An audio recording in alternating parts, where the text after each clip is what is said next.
बीडमध्ये संतोष देशमुख खून प्रकरणातील सुनावणी आज न्यायालयात पार पडली. या पुढची सुनावणी 7 फेब्रुवारीला होणार आहे. आजच्या सुनावणीत नेमकं काय झालं ते आपण जरा सविस्तर बघूया. आजच्या सुनावणीमध्ये पुन्हा एकदा आरोपीच्या वकिलांनी लॅपटॉपमधील डाटाच्या कॉपीज मिळाल्या नाहीत, त्या द्याव्यात अशी मागणी केली. सरकारी पक्षाने याला उत्तर देत डेटा मिळण्यासाठी 15 दिवसांचा वेळ लागेल असं सांगितलं आहे.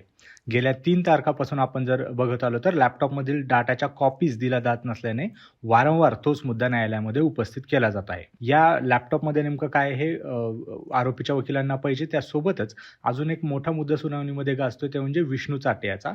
विष्णू चाटे याला काहीही करून पुन्हा बीडच्या जेलमध्ये शिफ्ट व्हायचंय.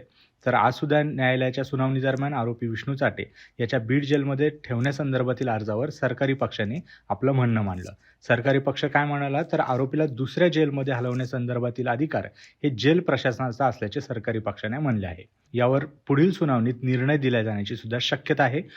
यातील पुढील सुनावणीमध्ये ठरणार आहे की विष्णू चाटे नेमकं कुठल्या जेलमध्ये जाणार आहे किंवा बीड जेलमध्ये जाणार आहे. आणि बीड जेलमध्ये एकंदरच वाल्मिक कराडने धमकवणं, जेलरला, या सगळ्या गोष्टी बाहेर येत होत्या.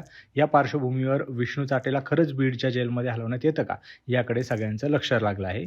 यापूर्वी विष्णू चाटे याचा एक अर्ज न्यायालयाने सुद्धा फेटाळला होता. संतोष देशमुख खून प्रकरणातील ही सुनावणी आज संपली आहे आणि इथून पुढची सुनावणी ही 7 फेब्रुवारीला होणार असल्याचं सध्या माहिती मिळत आहे. अशाच माहितीपर व्हिडिओसाठी सरकारनामाला नक्की सबस्क्राईब करा.